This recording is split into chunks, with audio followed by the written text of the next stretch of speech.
Good morning, everyone. We are live this morning with Matt Brindley of Rethink Drink on Level Up with Your Sinclair Method Coaching. How are you today, Matt? Oh, amazing! Thank you. Yeah, really excited to be on here. I need to be doing these a bit more often. So yeah, I'm really excited for the opportunity. Thanks. That's awesome. So, we are on Twitch, which is known as a gaming platform primarily, and our title is Level Up. So, for an icebreaker, are you a gamer at all? Video game, board game, anything? You know what's really interesting? So my lad, he's 15. He's a gamer, and he's just been to an esports day at school. And he came first in a comp out of like his school. He came first in this e-gamer thing. So what's really interesting now, like we used to talk about people wanting to be YouTubers, and you think, oh my god, as if that's even a job. And now it's like serious money is made on YouTube, and now it's like the world's evolving into gaming, and how that's a serious job. Like you can be a professional gamer now and like make a living from it. It's insane. And he was just telling me about the industry. So yes, I used to be a bit of a gamer, and I've got massive appreciation for anyone who's a gamer as well. So yeah, really cool that we're on Twitch. Well, that's what's your if you had a go-to game, what would be your favorite? Uh, Formula One.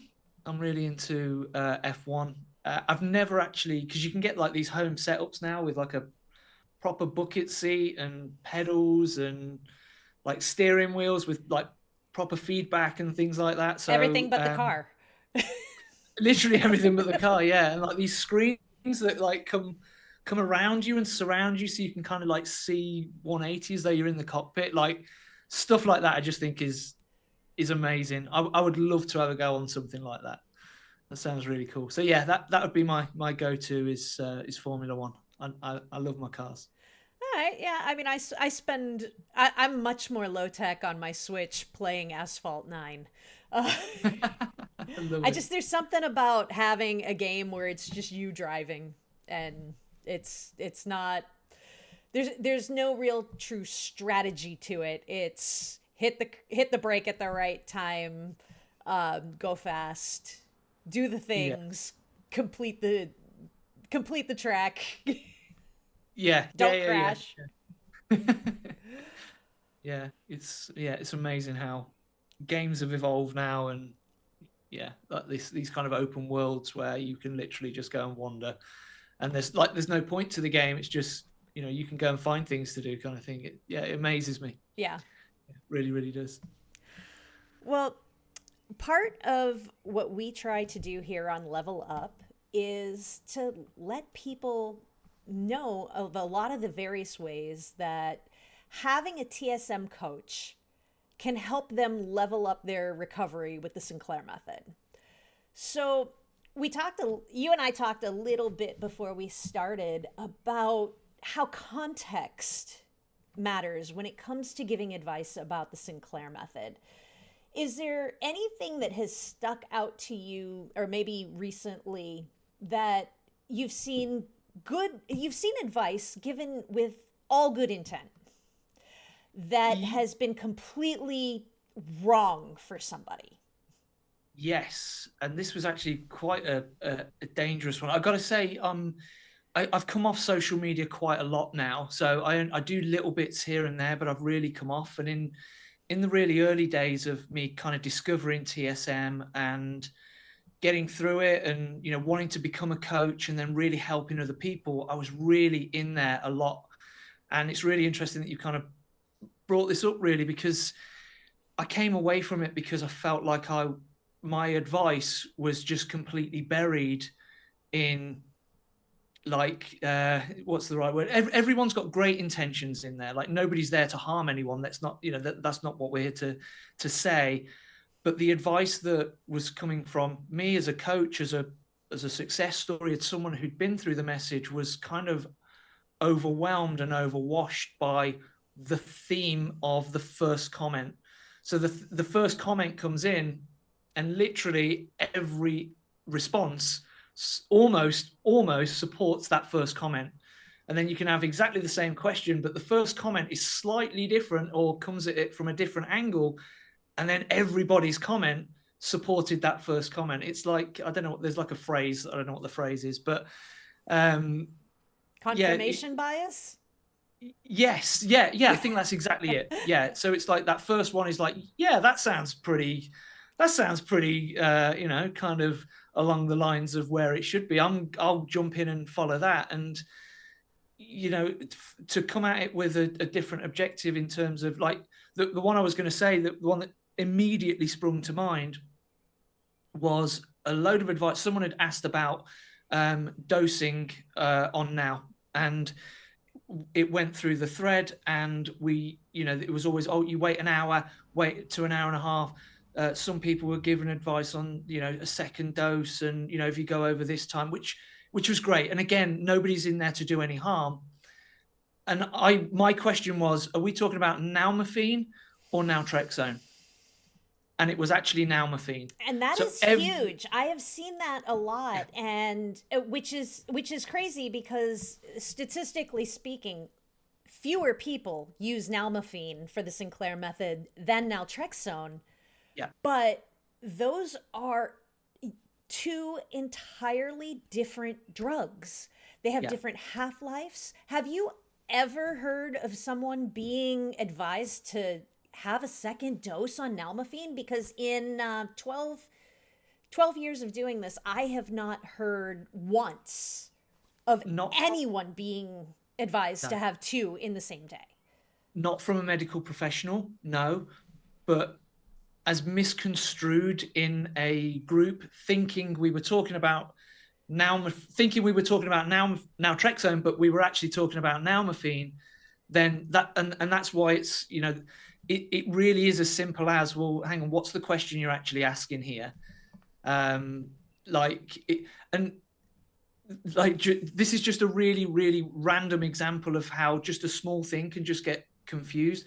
Like we're now running on an app for what we do now, and somebody had sent me a screenshot saying, I'm really struggling to get into the app. And they sent me a screenshot because they couldn't log into the app store. And that's nothing to do with me or us, but immediately it was, oh, it's a you problem. And it's people, it's separate. It's important that we've got the full facts and the full information before we kind of try and help people. And unfortunately, there's only so much you can really explain on a message when you're asking for help, and I think what you've got to really remember is it's only got to be generic, and you have to modify that to you as well, because some of the advice out there doesn't fit with you, doesn't fit with your story, doesn't fit in your life. I've got a lady that I'm working with at the moment. We were talking through things. And I was, just giving some advice around timings and making sure she drinks after she eats only, after work. And she was like, Matt, I've got two kids. They don't get to bed till 10 o'clock. I don't drink till after 10. And it was like, the advice that you're giving me, yes, that makes sense, but doesn't fit in my life. So then we just unraveled all that, and it was like, right, so where do we restart this? In terms of, where are you buying well, I always get it on Uber Eats or Uber delivery. Right, well, we stop that now. And if you do want to drink, let's completely change that. So if you want to drink at 10 o'clock, pop to the shop at 10 o'clock, interrupt that pattern so it's just not there ready to go. So just little, the advice is very generic, but actually we're all completely unique, and generic doesn't fit in our uniqueness like 90% of the time. Absolutely. I mean, I see a lot of this also come up when people are asking about whether it's, quote unquote, too soon to add in an alcohol-free day. I've seen people who are new to the method who just say, should I, I feel like I should have an alcohol-free day this week. And other people say, oh, it's too soon. You're going to just destroy the process. And the key question that doesn't get asked is, what's your drinking pattern? Because people who are binge drinkers or only drinking on the weekend, they're already having alcohol-free days, and they should not stop that. Yeah, yeah, absolutely. It's not. Again, that's kind of advice that's been lost through the telling of tales, and the stories that come out. Oh, that was my journey. This is what I did on my journey, and we all do that. When we're new to something, we want to grab hold of somebody else's story and go, well, I'll follow that because that worked for them. But ultimately, if we're a binge drinker, we'll keep the thing that we do in and the way that we work with someone is stay exactly as you are. Don't change anything. Like literally, if you're drinking 7 days a week, see how you feel at 7 days a week. Okay. Listen to your body, listen to your mind. It will start to give you signals. It will start to tell you exactly where to go with this. And again, we dial that into the coaching. Well, how did that go this week? I spoke with a lady earlier today, and she was like, Matt, and she's doing really well. She was like, I just wanted to go back there. I just wanted to know what it felt like. I just wanted to press the effort button, and just forget about it. And I was like, well, how did that feel? How did that work out for you? Well, do you know what, Matt? My tolerance has come down. I didn't enjoy it. It didn't feel right. But she scratched the itch. And what's important is like this is a learning process in the brain. Like we are literally learning something new, and you can't learn something without the lessons. So you've got to go through them lessons. You've got to go through that learning in order for the brain to pick up on new things and new experiences. It just so happens that since I think it was Sunday or something, was her last drink. She's like, Matt, honestly, since I've forced myself to try and go back to how I was, I can't drink anymore. The thought of me having a drink tonight, I'm like, but like, I just don't want to go back there. So, it's not about trying to, it's about understanding the question and understanding somebody personally. Like, is it too soon to have an alcohol-free day? Well, if you are a day drinker and drinking round the clock and you're only on day 10, then the answer's no. Like, that is too much too soon. Like, this is a slow and steady. Start reducing that in terms of, let's not drink before midday. Like, that would be an amazing goal to hit. That achieving that at day 10 would be incredible. So, in terms of like trying to force the method through, ultimately the people that have come to us that have tried to do that forced method, it's about, look, let's just reset the boundaries here, and do what feels right. Listen to your mind, listen to your body. Stop putting pressure on, but add resistance in. So don't put pressure of alcohol-free days, but put some resistance in. Like, say to yourself, look, I'm going to give myself till 8 o'clock tonight. And if I get to 8 o'clock and I feel like I need a drink, I'm going to take a pill and I'm going to start drinking at 9. That's great. That's a bit of resistance there, because you know that if you make it a little bit further than that, potentially you'll know what it feels like at that time that you can make it through. But if you go in at the beginning of the day, right, I'm alcohol free and I'm declaring this to a bunch of people on Facebook, it's pressure you don't need, at a time where ultimately you're trying to make some huge changes in your life. You've got enough pressure going on as it is. And then you started all of that by talking about advice that you give to somebody who is just starting on the Sinclair method. And that's start out by just do what you normally do.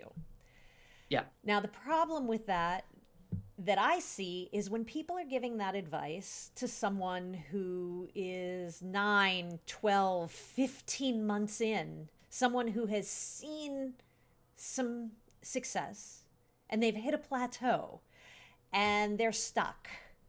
And I don't know about you, but every time somebody is stuck, to me, that's the signal that, oh, hey, it's time to just make a small change. And when I hear somebody say, just keep on doing what you're doing, I just kind of want to implode a little bit inside, because I'm like, if you keep doing what's not working for you, it's going to keep not working. Yeah, you're absolutely right. So we have 3 phases that we work through, and the first phase is stepping into control. So it's stepping into the tablet, and the only things that we say is just adding this new routine, taking the tablet, nalmefene, naltrexone, taking the tablet to the protocol that you've been advised, and sticking with that. That's non-negotiable, 100%, and make that your focus. The second one is logging every single drink that passes your lips. Every single thing that unit, log it. We need the data over the drama. And the third one is to show up. Like, just start turning up for the calls, start showing up in the community, start attending, making sure that you're plugging in, whether that is just, I'm going to send Matt a text every 2 days or every day. I've got some clients that message me every day, Matt 0, Matt 10 units, Matt 5 units. And it's putting your attention on your intentions and showing up, because it doesn't matter. It doesn't matter whatever you do in life, whether we're talking about career here, whether we're talking about a fitness goal, whether we're talking about drink reduction. Like, if you show up and you turn up like ready to go, and you give it your attention, you create some space in your life for it, you will see results in that. Absolutely. And then we move on to second phase, which is drink reduction. And actually what we try and do is we almost try and force a plateau. So we get somebody to reduce and then plateau, stay there. Like, don't continue to make changes. Like you've just said, a plateau is literally perfect, because if you can maintain a plateau, well, guess what? Ready to take the next step. It now feels natural. It now feels normal. It's now a new routine. It's now a new ritual. It's a new habit that you've just formed. Right, now what's the next gentle step? Like, how do we reduce that slowly? So yeah, it's difficult because there's different advice at different stages. Phase 1, again, it's all about redialing into the body and the mind. We've been on autopilot for so long in terms of drinking. Like, I've been back to the fridge umpteen times to go and get another drink, and I've drank 8, 10, 12 cans, and I'm like, what? Like, thinking my wife's hidden it, or like somebody's moved something. I'm like, I've just drank that without thinking about it, and it's gone. Like, the empty cans are there. I know I've drank it all, and it's now about trying to just listen to your body and listen to your mind. Just gently, I call them meh moments. Like, if you get that kind of moment where you're like, I'm not really sure if I fancy another one, like tasting a bit stale here, tasting a bit flat, lean into that. Would you prefer something else? Like, flick the kettle on, grab a soda, grab a shower. Like, why do you have to continue drinking? Do something, take the dog for a walk. But it's about tuning into you again, because you can go and do that other thing and then come back and have another beer. Like, taking your tablet, you're following the protocol, but you've given yourself that breathing space.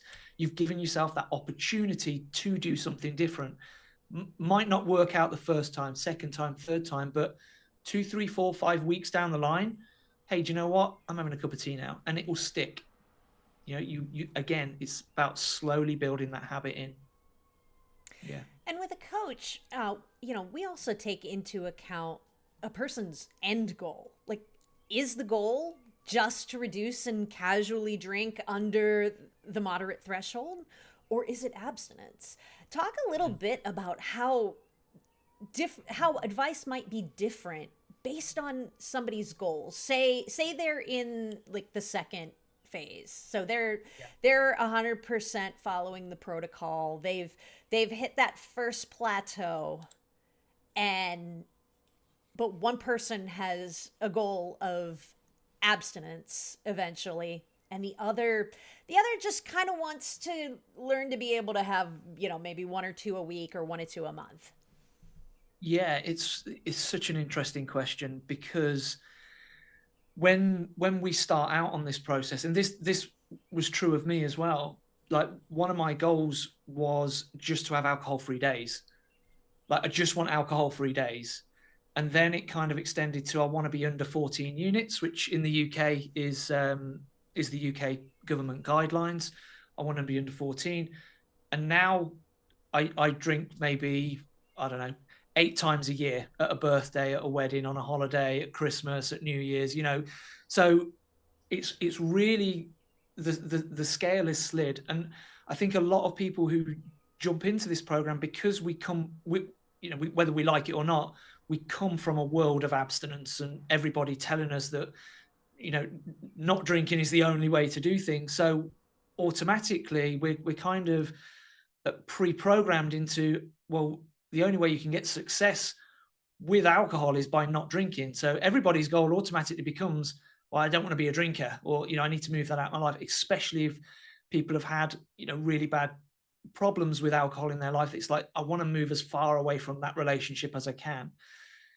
But as people start to get that control back, and as they kind of move into phase 2, and the control around the drinking comes back, the alcohol units start to come back. It's a bit more of I was focused on abstinence, but actually abstinence is not really a thing anymore. What I was looking for was control, because ultimately, like, I could be abstinent, honestly, if I wanted to, for the rest of my life. It wouldn't bother me. But ultimately, I want the choice around that. And I want that control around that. And, I want the opportunity to have a drink if it ever comes up. So I don't want to take that off the table. And again, just like what we spoke about earlier, is that just a pressure that we're creating that we don't need? Like, if somebody says, like, they don't want to eat carrots for the rest of their life, do they make declarations on Facebook and do no carrot challenges for a month? And like, we don't, like, we literally don't. So why put the pressure on of that? I just do what I do. You do what you do. You stay in your lane. I'll stay in my lane. I'll have my choices. You have your choices. And ultimately that's it. But going back to your question, I often reset this. So I'm often, in terms of, I'll re-ask the question. Where do you want your drinking to be? Like, you've just done your lowest week. How do you see this going forward? I mean, like, if we were to maintain that for another 4 weeks, would you be happy with that?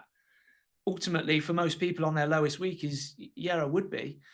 But for some people, again, this is why I think it's so imperative to have a coach. Some people will be reducing and reducing and reducing, but their eye is on the goal of abstinence. Like, I'm just dry. It's failing because I'm not abstinent. It's failing because I don't not want to drink. It's failing because wine still tastes nice. Like, this is some of the things that, I've seen in Facebook group. Naltrexone is not designed to do any of them things. It's not supposed to change the flavor of the wine. It's not supposed to stop you drinking. Like, that is not what this is. So, and it's kind of that conditioning we've had from these groups, like the advice of, oh, the wine changed for me. Well, if it doesn't change for me, that means it's not working. It really doesn't work like that. Matt, and as well, I have even heard people who are so keyed into the potential of side effects that when they don't get them, they're afraid that the lack of side effects means the medication isn't working. Yeah. And that one always blows my mind, because when it comes to side effects, most people, for just in medications in general, most people aren't going to have side effects for medications. And do you know this? That doesn't, like, if side effects were mandatory for efficacy, I can't imagine anyone would ever want to take medication for anything. No, exactly. It's a really, really interesting concept of the side effects. So we talk about side effects, don't get me wrong, but only after the fact. We make people, like you do when you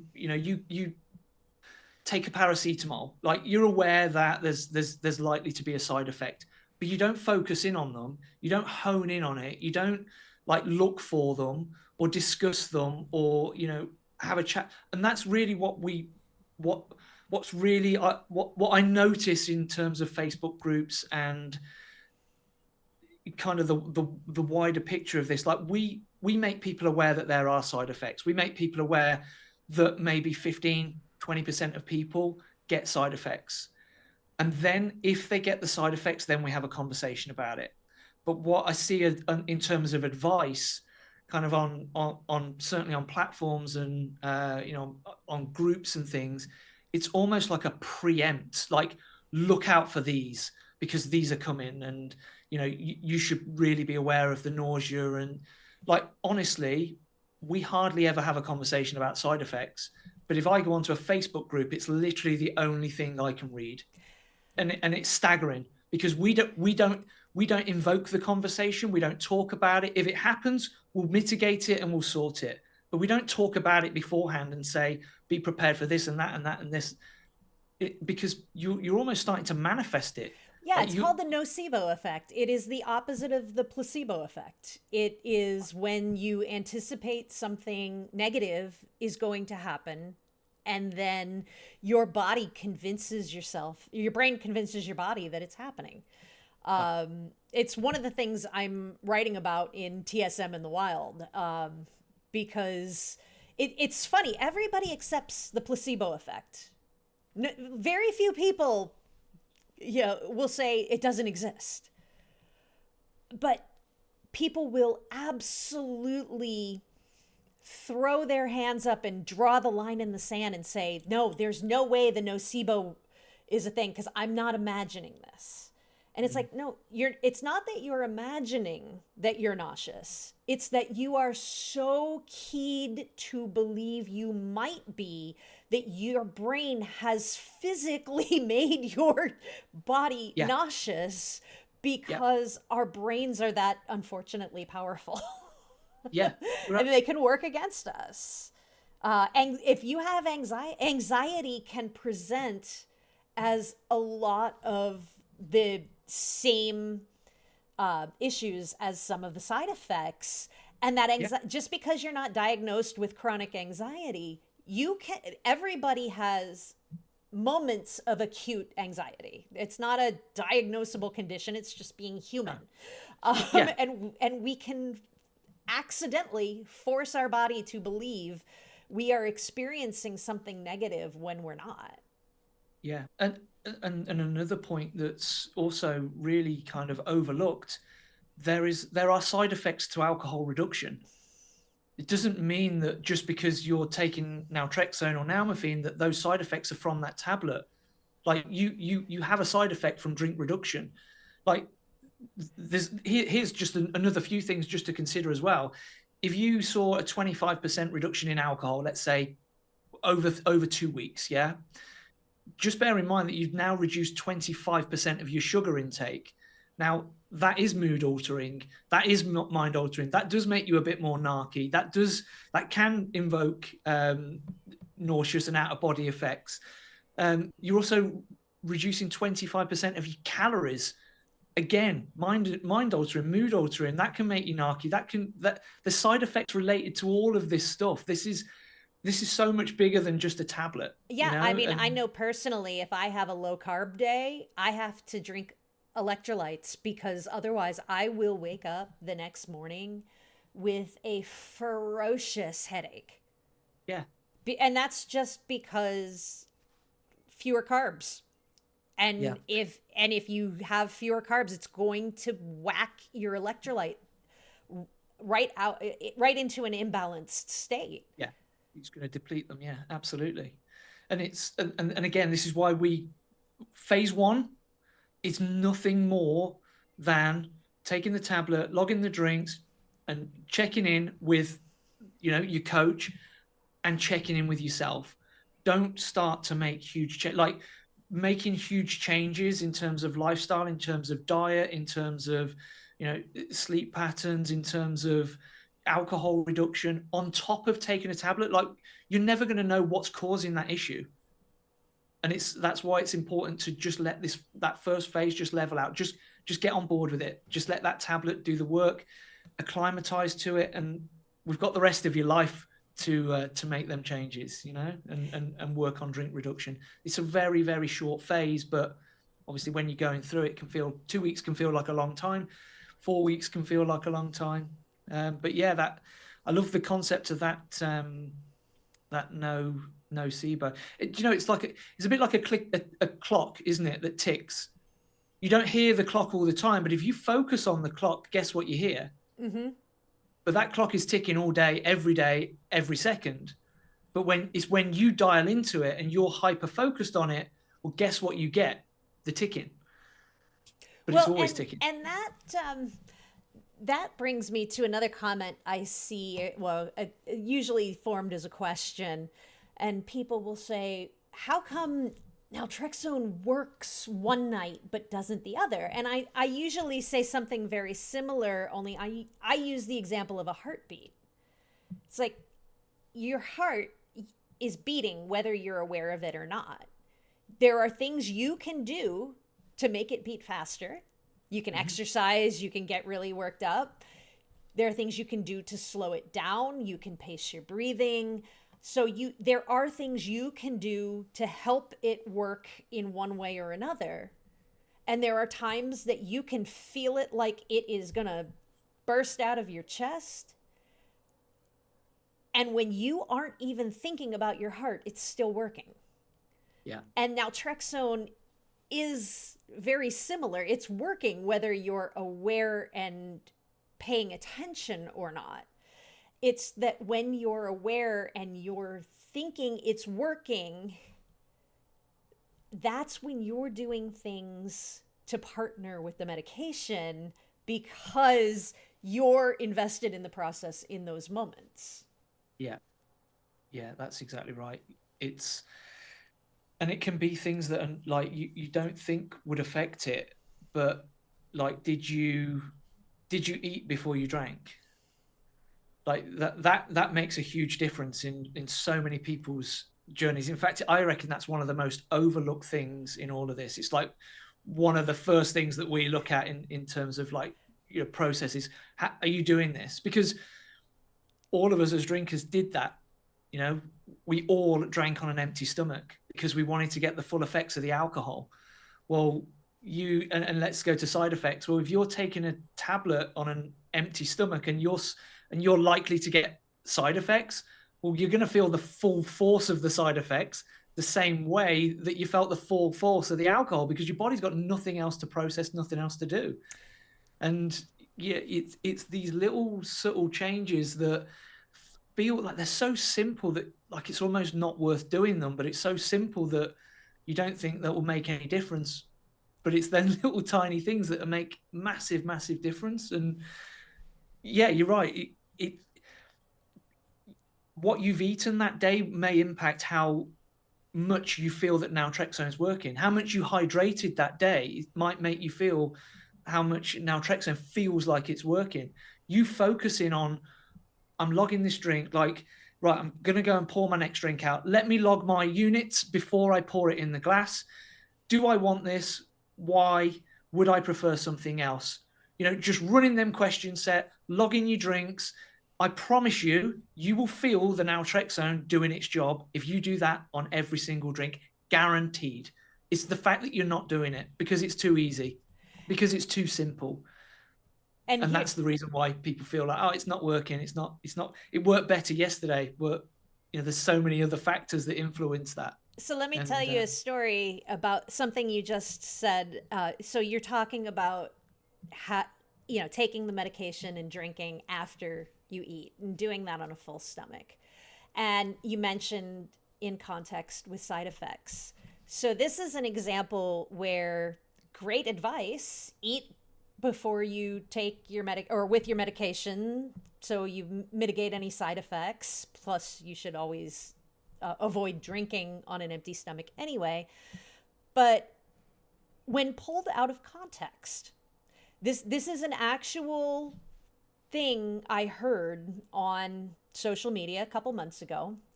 Someone was having a lot of issues where it was like they had also lost their appetite, which naltrexone can occasionally suppress appetite. It's used in a weight loss medication with Wellbutrin. So, there's that possibility.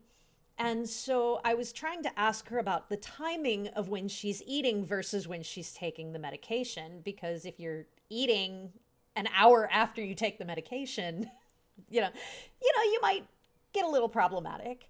And I swear to God, Matt, she said, the only reason you need to eat with your medication is for side effects. And since I didn't have any side effects, I never eat with my medication.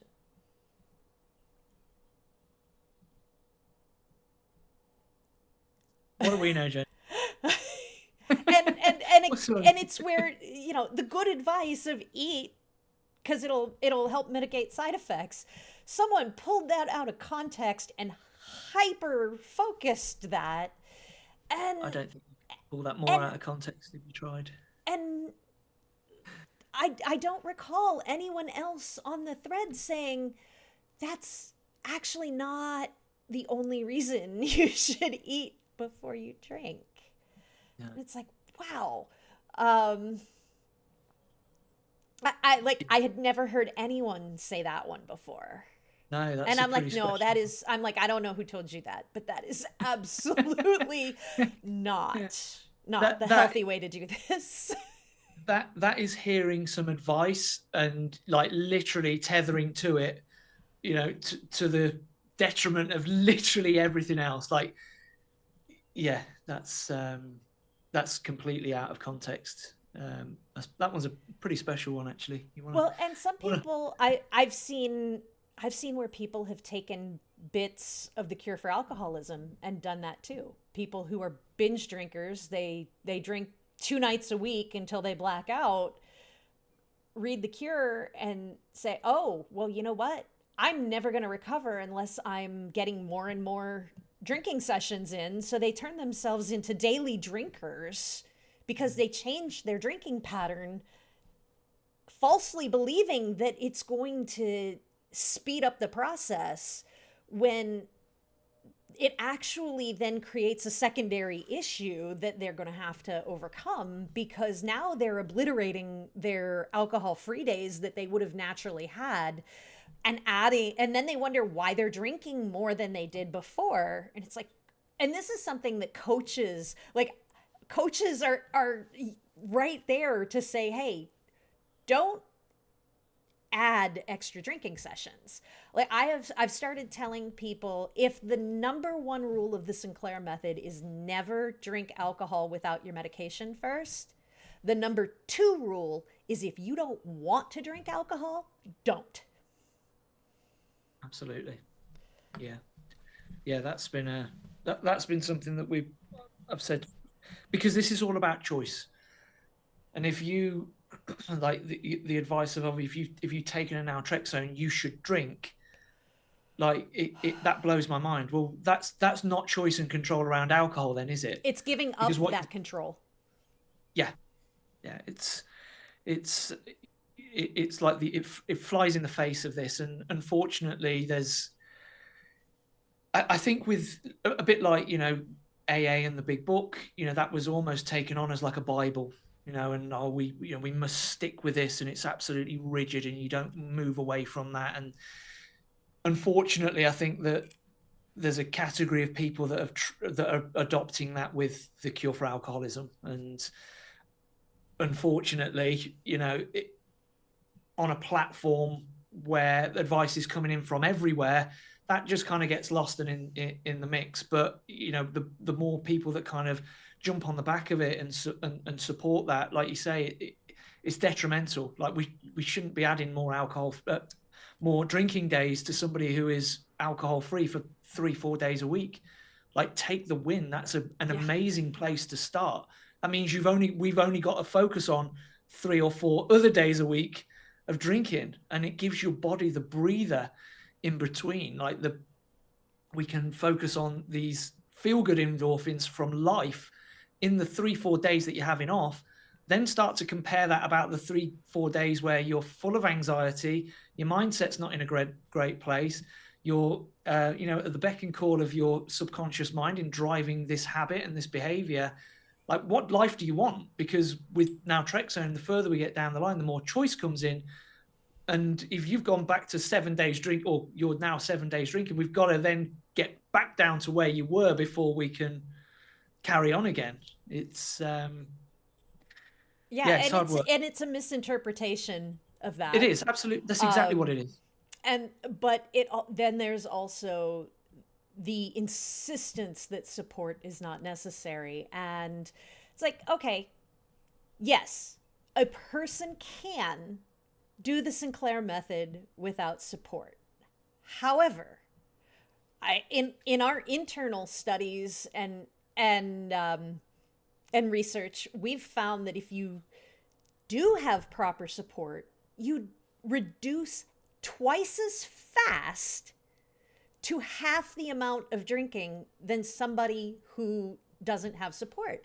And I feel like this resistance to having proper personal support that is tailored to what the individual needs is why we're seeing so many people who are sitting back saying, oh yeah, it's taking me 2 and 3 and 4 years. And it's because you're muddling through with support that you're trying to clear cut through a forest on your own with a machete when someone can just help nudge you to a paved path. Yeah, yeah, that's exactly it. It's again, if you just strip away TSM here, like the people at the top of their game in the world have coaches. Like coaches are there to, check in with you. They're there to spot your blind spots. They're there to pick you up because we all have highs and low days. They're there to guide you down the right path. They're there to set you up with what you need to be practicing. Because again, I'm not talking about alcohol here. I'm just talking about what we need to do. Like football players all have football coaches. Singers have singing coaches. Beyonce has a coach. Serena Williams has a coach. Like even the people at the top of their game, they know, they see, and they hear the value in a coach. And then bring TSM into this. This is honestly one of the reasons why I do what I do, is because when I was going through what I was going through with alcohol, it was the most isolating time of my life. I had no one to talk to, no one to discuss this with, no one to lean on, because I didn't want to make my problem somebody else's problem, put more on other people's plate. So I was trying to cope with everything myself. And we actually do free calls, like screening calls, to make sure that this method is right for people.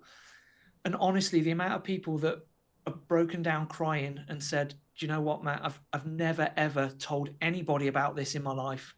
I've been carrying this for years. Like I've been struggling with it for years. And for you to have someone who has gone through this process with so many other people, like loads of the coaches in the Your Sinclair Method Coaching, their success stories as well. So they've physically been through this process as well, and they know this road inside out. I think the importance of a coach is wildly understated. And we have reviews, and almost all of our reviews said I wildly underestimated the power of the coaching. Like there's one that stands out, and she said I joined so that I could get the tablet and just get on my way. And I remember that lady, she did start in that way. 5-6 weeks in, she was done. It wasn't working for her. It doesn't work.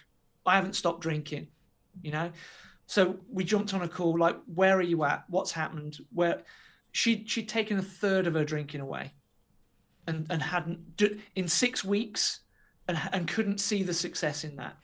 I've seen the same thing over the years, Matt. I've seen people who swear 100% they've seen absolutely no results whatsoever, and we start talking, and they reduced like 50% in 4 months, and it's like, and sometimes you just need those questions to get somebody to actually start thinking about ways that success can manifest. Because let's face it, the abstinence only world says every drop of alcohol is a failure. And so people are coming to most people are still coming to the Sinclair method having tried something else first, already having and carrying that shame that they're even drinking at all. And so one bad night can make someone feel like that is everything. And I get it. I'm the type of person that when I get into, like, I feel like my emotions, what I'm feeling right now is what I have always felt and always will feel. And then if I'm having a great day, that's awesome. If I'm having a bad day, that can be overwhelming. And so, throw in addiction on that. And it's just like, I totally get where people are coming from, that, hey, last night was bad, so everything is bad. There's a natural tendency for many people to feel that way. And when you have a coach who understands what the TSM process is supposed to look like, understands the ups and downs, the gives and takes, and can remind you that, unlike what everyone in the addiction treatment field is trying to tell you, your life isn't 100% because of the alcohol and because of the addiction. There are things that we do that are simply because we're human beings. You're not resistant to having that first, making that one difference to change what you're drinking because it's alcohol. It's because change is hard for all human beings. You're part of the human race, and we're just not designed to easily accept change, even when it's good, even when we initiate it. And so it's like, oh, stop blaming yourself. This is normal. This is human. And like, when you can add the context to what somebody is experiencing and say, oh, wow, you know what? You're actually doing really well. It just takes that difference from, like, somebody coming in, especially you'll see it for the first session. I'm frustrated. I'm not sure if it's working. I am trying all these things. I just don't see it.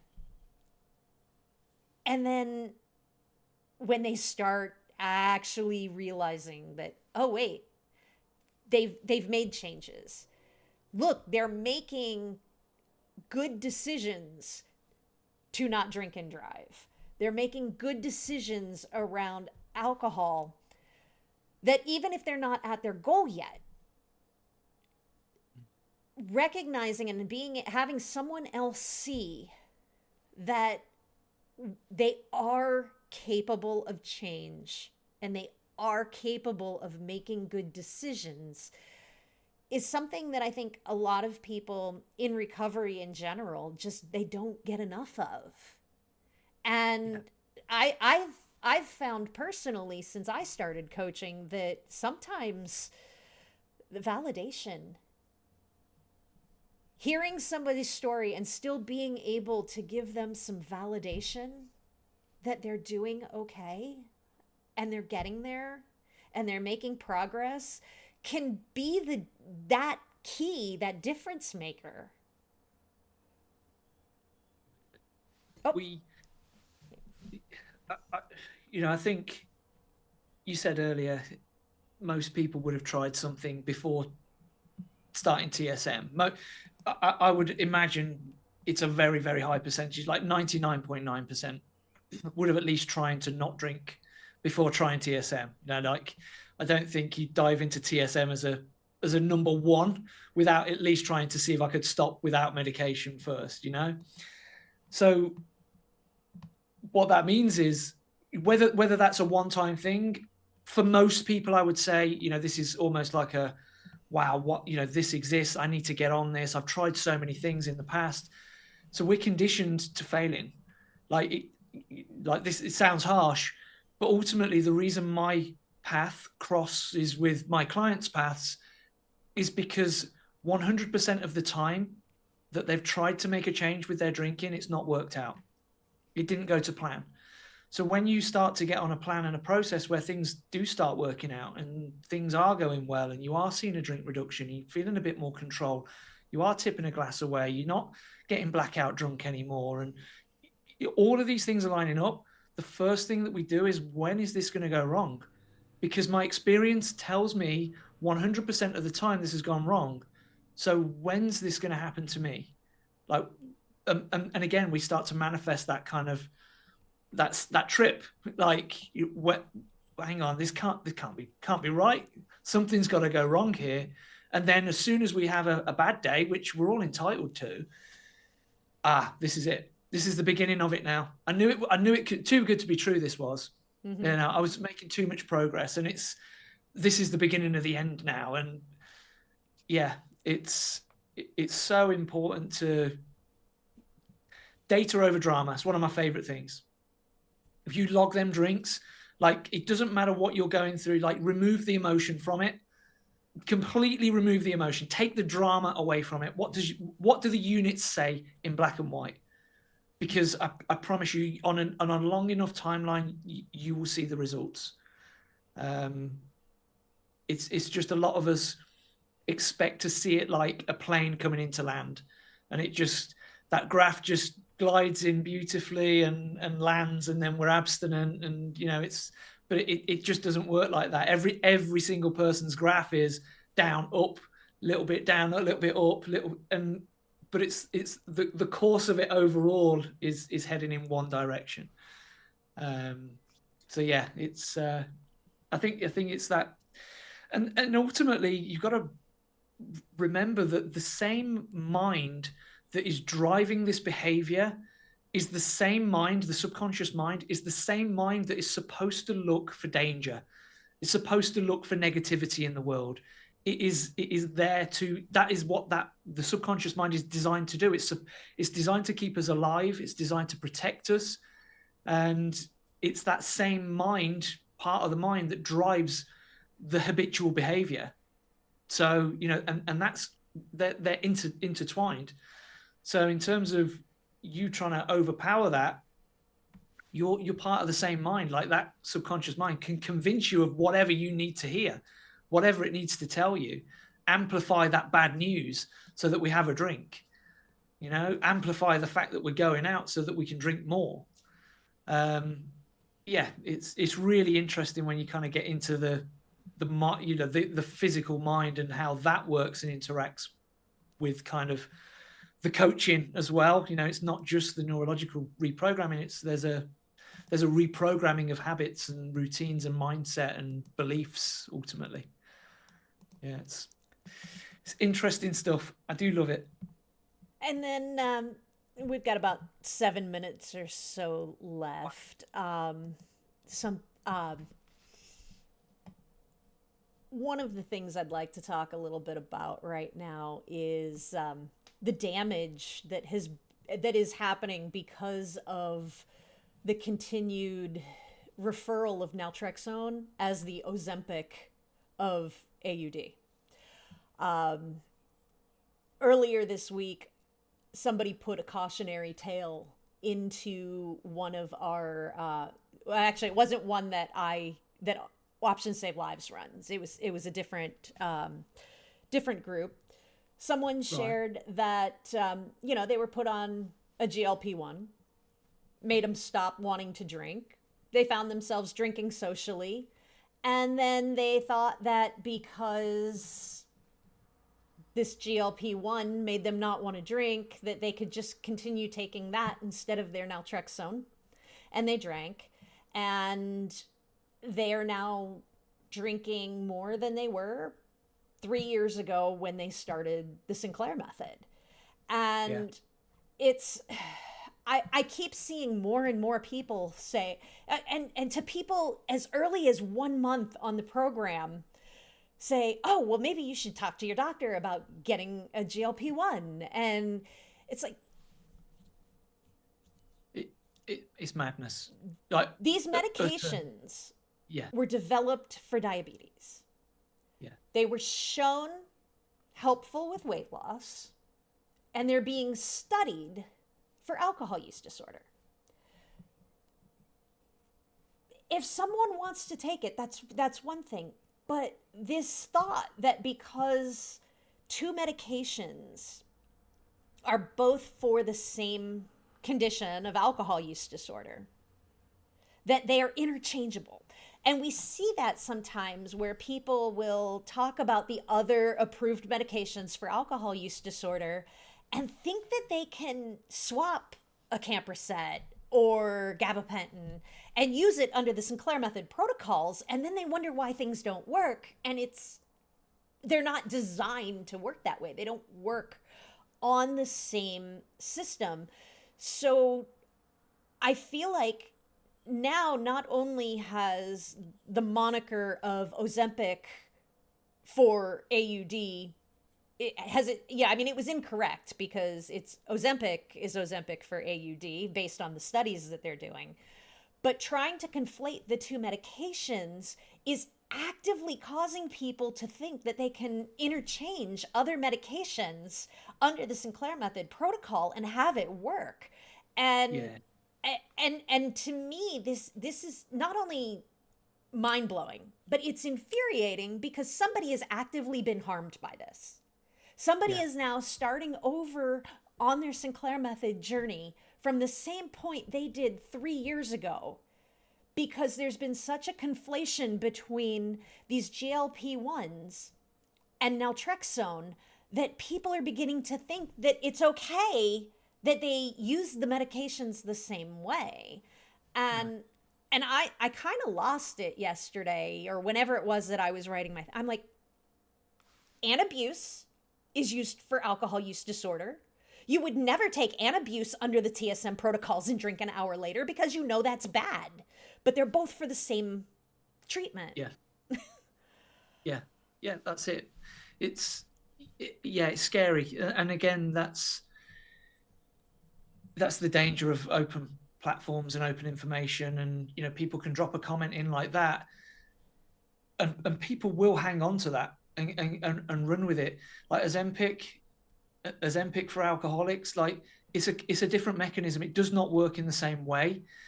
And that story you just shared there, that is not in isolation. I know of at least 6-8 people that have gone through that as well, where their drinking did subside on Ozempic or whatever the other thing. Whatever they're categorized as. But as soon as they stop taking that, they've almost forced themselves into a deprivation. They've forced that the alcohol deprivation effect. So when they come out of it, when they stop taking that drug, that craving and want still just comes straight back, because you didn't deal with the root cause. They don't do the same things in the brain. They don't trigger the same mechanisms. They don't interrupt the reward system like naltrexone does. And these are people who, they're not trying to relapse. They're not trying to upend their recovery. They honestly have bad information that they've taken as truth, and then ended up harmed by it. And it's infuriating to me, because it's so dangerous. And it really does affect people's lives. And what? So you can say you had a headline? Yeah, and that's it. Ultimately, it's and the danger with this is as well. We certainly in the UK press, we love a headline over here, and the expectations that sets on clients, they can't be met. No. Like this is not doing what that says. It is not Ozempic for alcoholics. This is a learning process that takes time with habitual change to a long-term result. Like ultimately, if you want the result, we can give you the result, but it doesn't happen in that timeline. I've had more people since those articles came out express frustration that they're 3 or 4 weeks into the Sinclair Method, and they don't understand why this hasn't completely revolutionized their life and why they still want alcohol. And it's like, because that might happen for 1 or 2 people out of every 500. Yeah, I agree with you. It does happen for people, but it is rare. It's just that those people are more likely to talk about it. And instead of framing it in the context of this is rare, it comes out and people believe that this is what's normal and can be expected. And the single biggest thing that causes people to quit the Sinclair method are false expectations. 100%. You've hit the nail on the head. It's the expectation that this should be happening far quicker than it should, because I heard somebody else's story and their story went quicker than mine. I read this headline. That's what sold it to me. Like, when that came out in the press last year, like, we had a surge in inquiries, and we had a team meeting, and we were like, we need to redraw the line here. Like, it does not matter that if somebody decides to what they want to join us, then we reset that expectation. And if, unfortunately, you know, if someone comes and it's I want the Ozempic for, you know, for alcoholics, listen, this is not the program for you. Like, honestly, there might be something in the future, but this is not that. Yeah. There's organizations that may sell it to you on that pretense, but we're not about that. And I promise you, in the long term, you'll be better for it. And with us, like, we probably lost a lot of people by saying that, but it was absolutely the right thing to do, because ultimately, you know, being intermittent with TSM, it can send you backwards. Oh, absolutely. And there's no point in messing around with this. No, I'm not prepared to mess around with people's lives and just, you know, sell them a dream and not be able to meet that expectation. I'd rather say, look, this is the reality here. It takes time. It's a process. You work with me, you'll have abundance of support and guidance, and I'll get you there. But it takes time. It ain't going to happen next week. No. But if you also have a coach and you're actually actively partnering with the medication process, you're also not going to be taking 2, 3, and 4 years either. God, no. Like, it surprises me when I hear that. Like, it really, really surprises me. Like, I think our longest, or one of our longest, actually, in fact, there's two ladies. They both started with another organization in the UK and had been on it somewhere between 9 months and 18 months. Working with us, within 6 months, they both dealt, you know, everything had done. 6 months, the right coaching, the right support, the right structure, and that, you know, they've moved on with their lives now. And it's, I know firsthand the difference that the support and the coaching helps. Yeah, I've seen the same thing, Matt. I mean, I had a client who came to me 9, 10 months in. She was ready to give up. She was having a hard time getting alcohol-free days. Her goal was abstinence. And she was taking in all the bits of information and advice she could and trying things, and nothing was really fitting. And 3 weeks later, Matt, 3 weeks. Amazing. She went on the last I had talked to her, she was she was almost, or possibly over a month alcohol free, because I just had to sit there and talk to her and hear what she was doing, what her goals were, and figure out what it was that actually was her roadblock. Because you can't fix your roadblock. You can't get around it until you know what it is. And she was ready to give up. And, you know, now she doesn't even need coaching anymore. You know, I check in on her, but, you know, it's like, she's good. She's happy. Yeah. And